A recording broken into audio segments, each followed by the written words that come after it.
Yo, what's going on, guys? It's Bax here. 5 potential national champions. That's our video here today. Got my bracket here right in front of us, like I said last video, guys. Which, by the way, if you didn't go check out that 5 potential Cinderella teams video, make sure you watch that one after this one. But you know how I roll. Paper bracket here right in front of me. One of these teams is the team that is are going to be cutting out the nets in Phoenix. One of those 5 teams. You might be able to figure out which one it is as I go on through the video, but I got one of those teams. We got 4 other that could go with them, that could be potential national champions, based on my opinion, based on some stats that we've seen in recent years. And hopefully you guys like this video. Make sure to comment, subscribe, like, share, do whatever you do to stay connected here to the channel, and let's get right into it.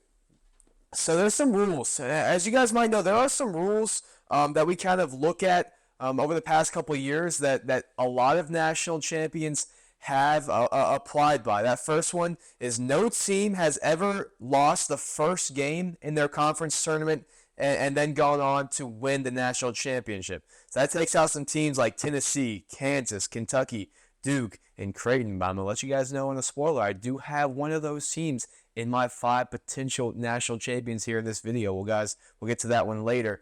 The second qualification is every national champion since 2004 was ranked in the top 12 of the Week 6 AP poll. The Week 6 AP poll was Arizona, Kansas, Purdue, Houston, UConn, Baylor, Marquette, Creighton, UNC, Gonzaga, Oklahoma, and Tennessee. By the way, Oklahoma not even in the tournament. They're in the NIT, so a big-time fall from grace for the Sooners. And then the third qualification is every national champion except for 3 was inside the Ken Palm's top 18 of adjusted offense and top 37 of adjusted defense in pre-tournament. So before the tournament started, top 18 adjusted offense, top 37 adjusted defense. The 3 exceptions were 2011 and 2014 UConn and 2021 Baylor, which was the COVID year Baylor. So the teams that fit that criteria: UConn, Houston, Purdue, Arizona, Creighton, Auburn, and Duke. So if you're following along, a couple teams still remain after fitting all 3 criteria. That is UConn, Houston, and Purdue. So a really, really small list, but hey, maybe one of those teams are going to be the ones cutting out the nets in Phoenix. There's 2 teams in my list that fit both those criteria. That's UConn and Houston. So starting us off, UConn, the number 1 seed in the East region, the defending national champions, first overall in Ken Palm's adjusted rating system, first in offensive efficiency, 11th in defensive efficiency. Not like the early 2004 teams that went back-to-back there. They lost a lot of key players last year, and they had to work to replace them. They got Cam Spencer out the portal, and then a couple guys really, really step up. Tristan Newton, Alex Caravan, Donovan Clingan, they're all playing at really high levels, especially Tristan Newton, who could end up being an All-American. There are 3 losses this year: at Kansas, at Seton Hall, at Creighton. 3 road games, 1 out of conference play, 2 within conference play. They beat Marquette by 16 in the Big East Championship. Here's the big-time factor for UConn is they're not going to have to travel a whole lot until the Final Four. Their first round and second round games are in Brooklyn, just down the road from Storrs, and then the regional is in Boston, so even closer. So they're going to have a packed-out neutral site if they make it either whichever games they play in, the first round, second round, third round, fourth round, whatever they're playing in. They're going to have the crowds to go with it. And, man, I just really think this UConn team is playing some great basketball. And like they said, with Coach Hurley last year, getting the national championship, these guys, they know what to do. Like I said, they lost some players. They had some guys step up. They hit the jackpot with Cam Spencer in the portal. I really do think this UConn team is certainly capable of going back-to-back here this year. My next team in this list, and the other team that fit all 3 criteria, is Houston, the number 1 seed in the South region, 2nd in overall Ken Palm rankings, 17th in offensive efficiency, 2nd in defensive efficiency. But the big kicker, they lost by 28 to Iowa State in the Big 12 championship. That was a major, major surprise, especially for me. Their 4 losses are Iowa State now twice, Kansas, and TCU. They did go undefeated in non-conference play. This was their first year in the Big 12, ended up winning the Big 12 regular season. Their offense can go on droughts like it did for a long stretch of the game against Iowa State. They have a very physical defense that can help balance it out, but they're not going to want to go on a lot of long droughts. They are a slower offense, but they are a good offense, and they have guys that can light it up. Their 2 guards are one of the best backcourt, or their 2 guards make up one of the best backcourt duos in the country. LJ Cryer and Jamal Shead. Cryer's a leading scorer at 15.3 points per game, and he has tournament experience, a transfer from Baylor. But Jamal Shead, the Big 12 Player of the Year, a major two-way player, over 6 assists per game, can score the ball. He's going to pick you up. He's going to be in your shorts as soon as you cross the timeline. A very, very good defender, and really just sets the tone. Kelvin Sampson loves Jamal Shead. They have a great relationship, and he really just embodies what Coach Sampson wants his Houston team to be. And I think Jamal Shead really has a good chance of leading this Houston team not only to a Final Four, which I do think they have a favorable draw in that region. Kentucky is probably going to be the toughest team they're going to have to play, and that would be in the Elite Eight. There are some maybe Cinderella teams. If you watch my Cinderella video, you know which one I'm talking about. But there's maybe a double-digit seed that they could see in the Sweet 16. I don't really think that it's that tough of a region, especially for Houston. We know they've had some troubles other than that Final Four in 2021. They've had some troubles in the early rounds, but I don't think that this Houston team is the same. I really honestly do think that this Houston team can win the national championship, cut down those nets in Phoenix in mid-April. The next team, another number 1 seed. This team does not fit all 3 criteria. They do still have a really solid overall team. They do fit a couple of those criteria. They were in the top 12 of the Week 6 AP poll, and they are a balanced team in Ken Palm's ranking system. That's North Carolina. They're the 1 seed in the West region, 9th in overall Ken Palm rankings, 24th in offensive adjusted efficiency, and 6th in defensive adjusted efficiency, and they have a guy that can absolutely go. That's probably the one thing that, in my opinion, sets the Tar Heels apart from the other 1 seeds, is they have a guard who can get a bucket on anybody in the country. RJ Davis, the ACC Player of the Year and a likely All-American, can absolutely put the ball in the bucket. One of the best crossovers I've ever seen in person. Yes, I am a North Carolina fan. Yes, I will be there in Charlotte on Thursday. Can't wait for that one. But really, even putting my UNC bias aside, I 100% feel that this is a North Carolina team that can win the national championship. RJ Davis, talked about him.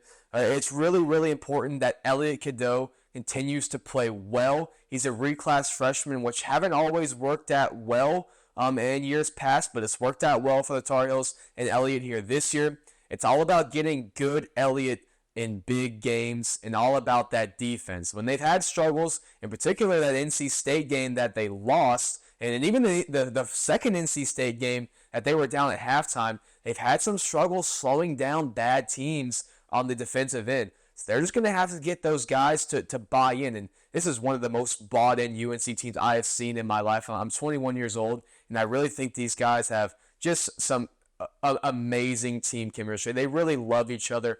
Cormac Ryan said something like that after the Duke game, after the game in Cameron. He said that the best thing about basketball is winning with your best friends. And I truly, watching interviews, seeing those guys in person, watching them on TV, I really do think that this North Carolina team is a best friend team. And that might sort of sound like unicorns and rainbows, which I know the NCAA tournament is not unicorns and rainbows. But I do think this North Carolina team has some experience. Hubert, RJ, Armando, they were there in 2022. They could see an old friend in the Elite Eight from 2022, so a matchup that you want to watch out for. But they're going to want to go back to the national championship. They're not going to want to leave without the net around their neck. So I do think this North Carolina team is certainly a team as capable of winning the national championship. So that's it for my 1 seeds. I don't think Purdue can win the national championship. I just think the game is going to be refs completely different outside the Big Ten. Now, I am not a big-time Zach Edey fan. I think he takes advantage of some of the referees, and maybe I could be wrong. Maybe Purdue, certainly with if Braden Smith, Fletcher Lawyer, and all those guys are on, they're a great, great team.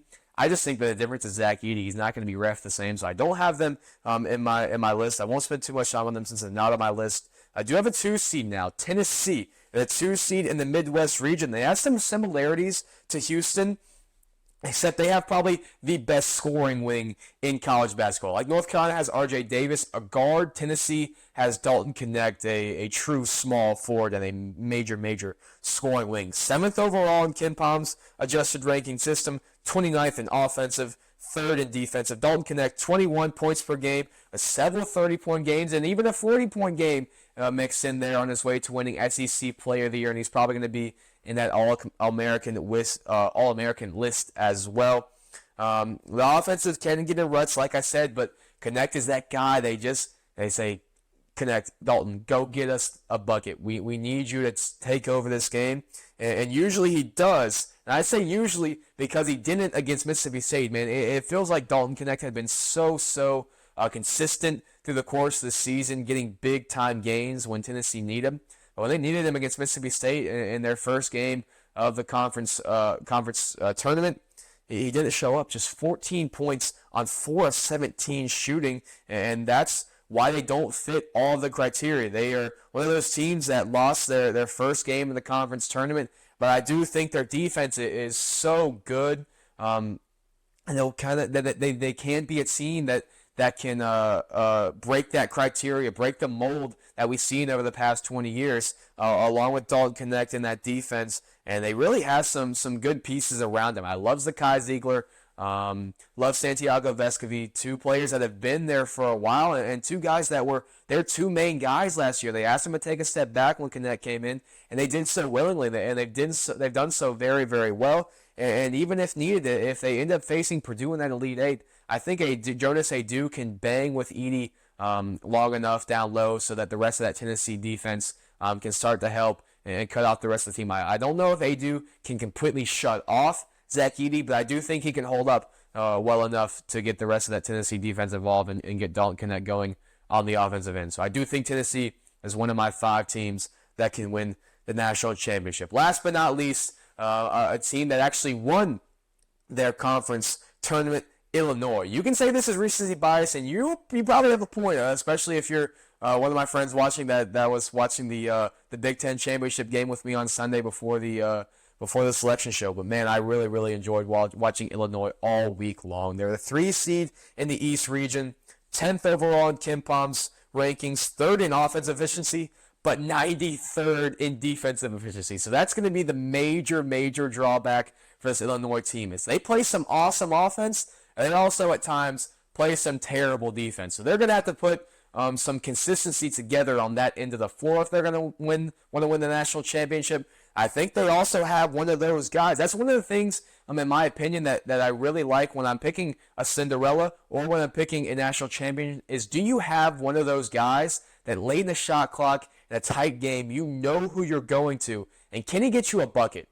Illinois has one of those guys. It's Terrence Shannon Jr., man. He was electric. 40 points, 30 points in the semifinal and final of the Big Ten tournament. Ran away with the most outstanding player of that award. And like I said, he's that guy, big-time slasher. He can finish with either hand at the rim. He's either going to put the ball in the basket or he's head to the free throw line. He puts a lot of pressure on opposing defenses.